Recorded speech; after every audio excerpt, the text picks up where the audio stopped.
Bom dia, estamos aqui nessa manhã para meditarmos mais uma vez na palavra do Senhor para esse dia.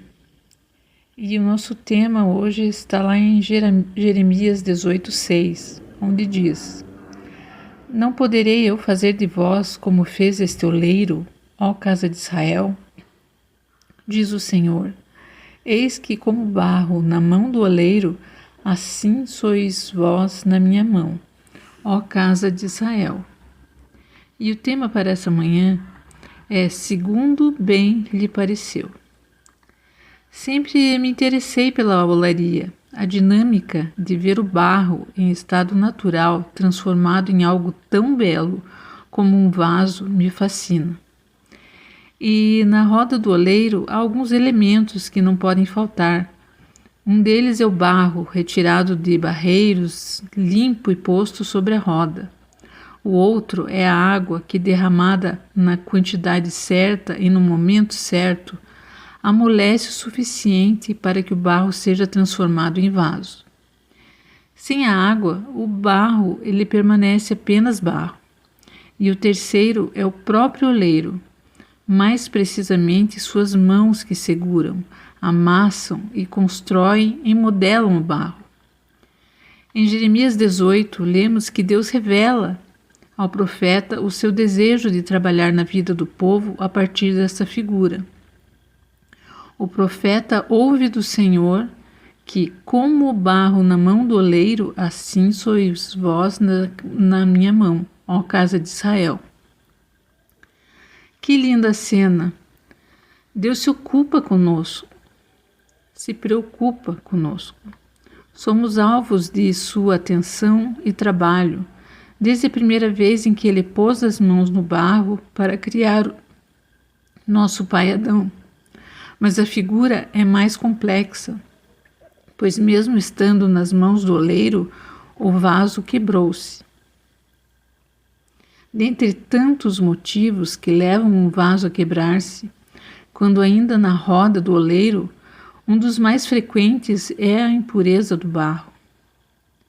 Mesmo depois de escolhido, limpo e tratado, o barro ainda carrega impurezas.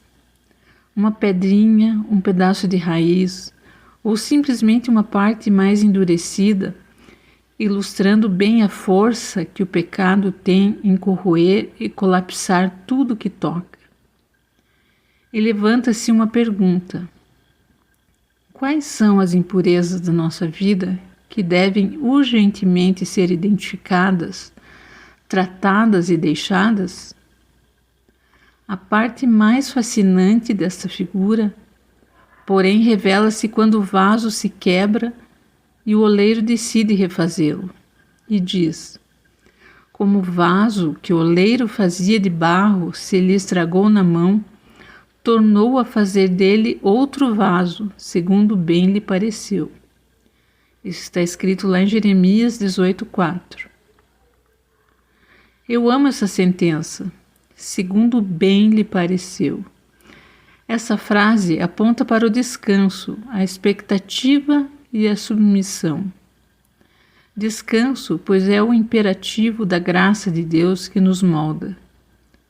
Não desiste de nós e insiste em nos tornar um vaso de honra.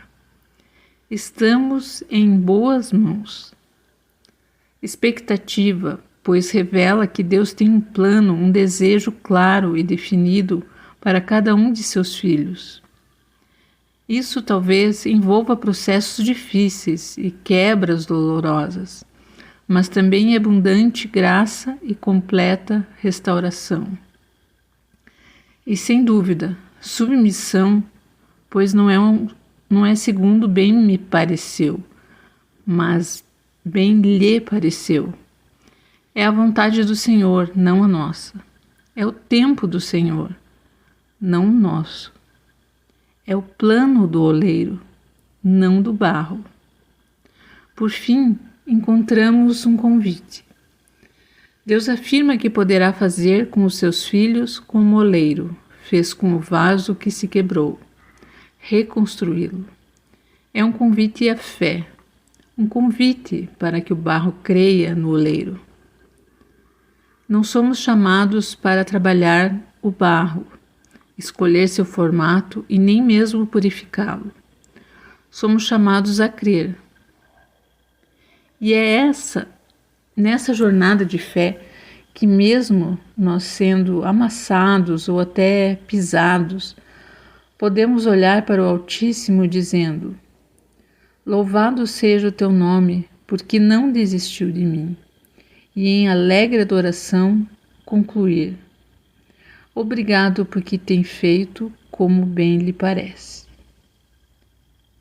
Nessa manhã, que seja retirada de nós, em nome de Jesus, toda impureza, todo pecado, tudo aquilo que faz nos barro a ser moído, mas que o oleiro esteja trabalhando em nossas vidas e reconstruindo esse barro da forma mais perfeita, em nome de Jesus. Deus abençoe seu dia, em nome de Jesus. Amém.